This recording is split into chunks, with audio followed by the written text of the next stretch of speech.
मंदिर में बहुत विधि विधान की आवश्यकता खास नहीं है। शिव महापुराण कहती है, बाबा की स्वयं की वाणी ये बात कहती है कि तुम्हारे मंदिर में अगर ये वस्तुएं हैं और इन चीजों को अगर आप हटा देते हैं, सिर्फ ये दो बातें अगर आप पूरी तरह से जान लें, तो आपके जीवन में सुख अपने आप आने लग जाएगा। ऐसा तुम क्या पाना चाहते हो? ऐसी कौन सी चीज है जो तुम्हें मिल सकती है ही नहीं? जरा बताना मुझे। तुम प्रेम चाहते हो, तुम संबंधों में, रिलेशनशिप में, अपने परिवार में खूब सारा प्रेम चाहते हो, तुम वैभव और संपत्ति और धन चाहते हो, तुम नौकरी चाहते हो, तुम अपने जीवन की वो कौन सी चीज है जो पाना चाहते हो? ऐसा कुछ भी नहीं है जो तुम्हें मिल नहीं सकता। नौकरी चाहिए, पदोन्नति चाहिए, उन्नति चाहिए, ट्रांसफर चाहिए, संतान चाहिए, शिक्षा चाहिए, आपको जीवन में चाहिए क्या? जो भी चाहिए सब भगवान दे। आपके मन में वो भाव होना चाहिए, क्योंकि शास्त्र कहता है, करो तुसाना शुभ हे तुरीश्वरी शुभानि भद्रानि विहन्तु चापदः। शुभता के लिए इन चीजों की आवश्यकता है। जैसे मंदिर में जब भी तुम पूजा करो तो दिया जलाना अत्याधिक आवश्यक है। तो दिया क्यों जलाना? दिया इसलिए जलाना क्योंकि दिया जलाने से तुम्हारी पूजा, तुम्हारी प्रार्थना भगवान तक सीधी पहुंचती है। दीपक साक्षी है ना, गवाह है दीपक। और ये दीपक सिर्फ दीपक नहीं है, ये दीपक अग्नि है। और अग्नि क्या है? वेद कहता है, विराट अग्निर्जायत। क्या है? भगवान का साक्षात मुख है अग्नि। तुम देवी जी का पूजा करो, हनुमान जी का पूजा करो, राम जी का पूजा करो, तुम कृष्ण जी का पूजा करो, तुम साईं भगवान का पूजा करो, तुम दुनिया में किसी भी ग्रह का अनुग्रह करो, पूजन करो, आपको क्या करना पड़ता है पता? स्वाहा आपको अग्नि में ही करना पड़ता है। क्यों? क्योंकि जब भी तुम कुछ खिलाना चाहते हो तो मुख में खिलाते हो, और मुख अग्नि ही है। इसको साधारणतः समझ सकते हो। पहले वो डाकिये होते थे, एक डाकघर होता था, और हर डाकघर में एक बड़ा बॉक्स लगा होता था, और उस बॉक्स में आप जो भी डाल दें लेटर, जिसका भी एड्रेस लिख के डाल दें, वहां वो लेटर पहुंचेगा ही। इस विश्वास के साथ उस लोहे के बॉक्स में हम लेटर डाल देते थे, और पता है वो पहुंचता भी था। बिल्कुल वैसे ही आप अग्नि में जो भी स्वाहाकार करते हैं, जिस भी देवता के, देवी के नाम से, यानी एड्रेस सही लिखा हो तो वो वहां तक पहुंचता ही है। इस भावना से हम लोग यज्ञ करते हैं। उसी यज्ञ का छोटा स्वरूप है दिया जलाना। भो दीप देव रूपस्थम। क्या है? भो दीप देव रूपस्थम कर्म साक्षी हविंद कृत।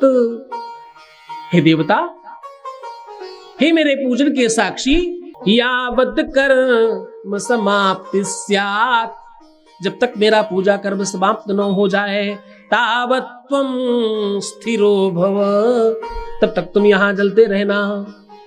और ये सारी बात जाकर के भगवान को कहना। इस भाव से हम दीपक जलाते हैं। दीपक जलाकर उसमें गंधक शतपुष्प जरूर चढ़ाना, क्योंकि ये देवता है, तुम्हारी पूजा सार्थक होगी।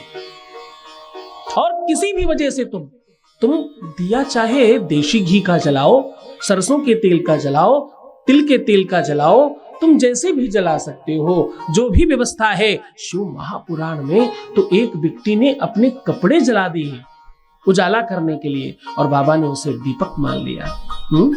तुम किसी भी तरह से प्रकाश करो तो, अग्नि स्थापित करो तो, कुछ नहीं कर सकते तो धूप बत्ती ही जला लो।